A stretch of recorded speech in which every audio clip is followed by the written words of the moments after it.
5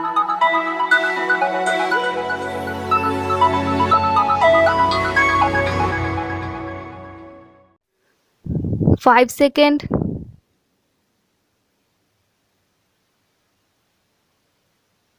Start. Sir, the nation has security if it does not have to sacrifice its values, the values it holds dear, and its interests to avoid a war, and is able, if challenged, to maintain those values and those interests by means of an armed conflict. That, in the last analysis, is the only criteria by which we shall judge whether our armed forces are discharging their duties adequately or not. Sir, we hold in the Indian way of life certain values very dear. We hold the democratic way of life, socialist economy, and non-aligned foreign policy as dear. These are some of the values that we hold as extremely dear to us. They are parts of our life, and we inevitably hold on to them. We have to see if any nation, by an overt act or by a direct attack, chooses to subdue our values and our interests, whether our armed forces are capable of defending our values and our interests. Briefly glancing over our record in this respect, over the last 25 years or so, Pakistan has made repeated efforts, once even leading to a full-fledged war, to subdue our values. I am very happy to say that our armed forces gave an extremely good account of themselves.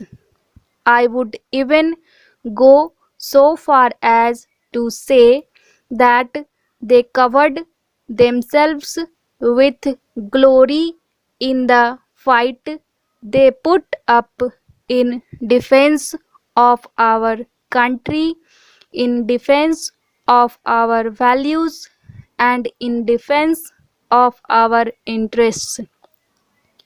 I wish I could say the same thing in connection with China.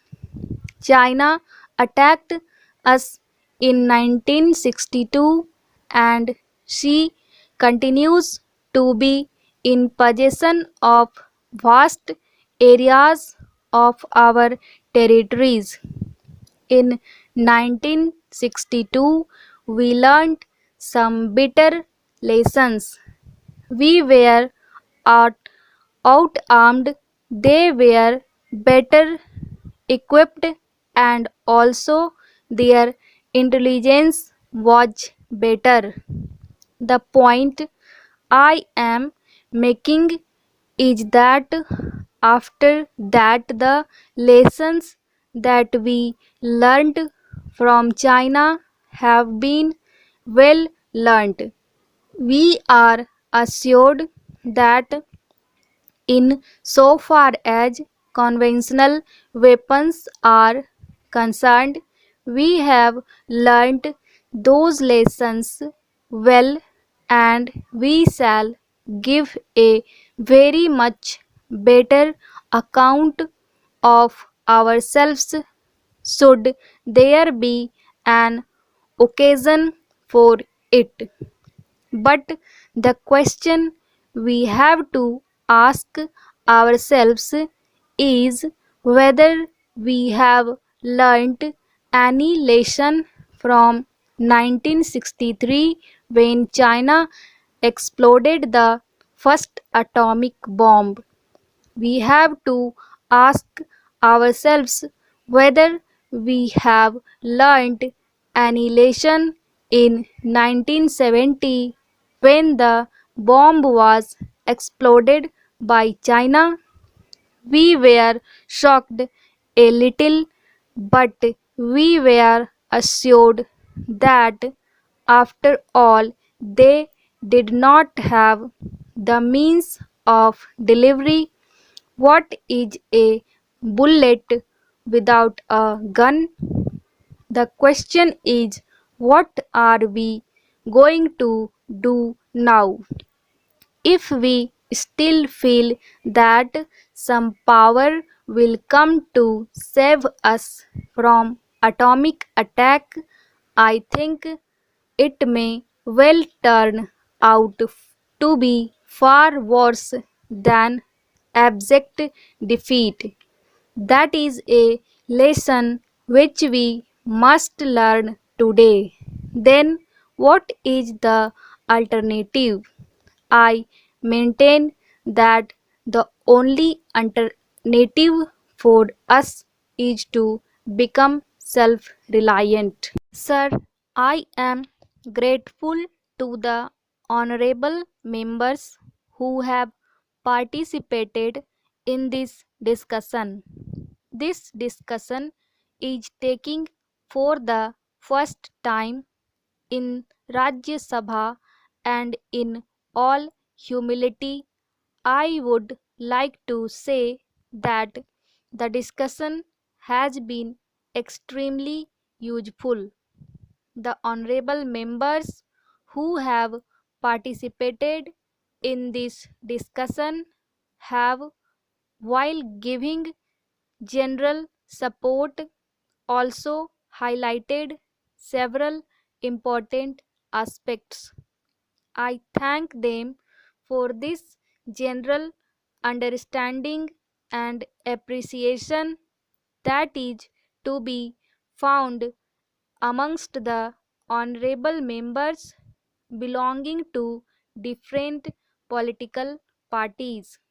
One honorable member said that we should regard defense as a matter which should not be viewed from any political angle, and that we should regard it as a matter of national importance. I fully agree with the approach, and it has been our endeavor to bring the various viewpoints and various suggestions that might be put forward from any quarter and utilize them for meeting our defense capacity and our defense effort. I would like to assure this honorable House that in a vital matter like the defense of the country, we depend upon the support of the entire country and the chosen representatives of the people.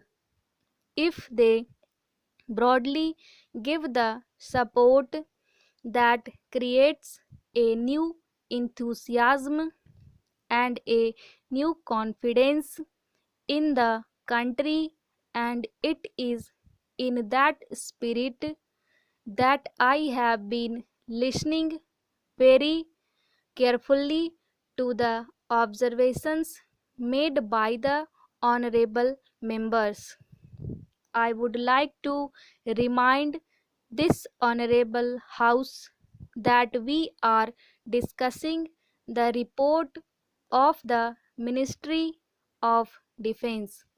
Sir, I would like to say that it has been my endeavor to disclose as much of information as possible, and if I have not been able to give more information, I would like to give this honorable House that it is not with a view to hiding it from the country or from this august House, but it is because it is my painful duty on occasions not to give it, even though I would like those things to be known.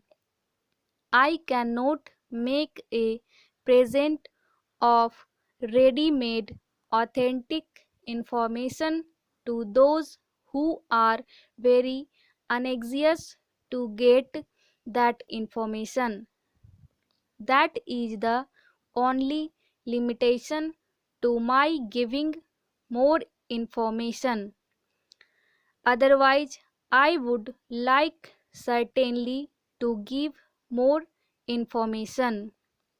In this connection, I would like to say that on the whole of my temptation to give information is somewhat more as compared to the earlier years, because I feel and I say that with knowledge and with experience that our total defense apparatus today, in the matter of organization, in the matter of training, in the matter of equipment, in respect of our production, is definitely much better as compared to the earlier years.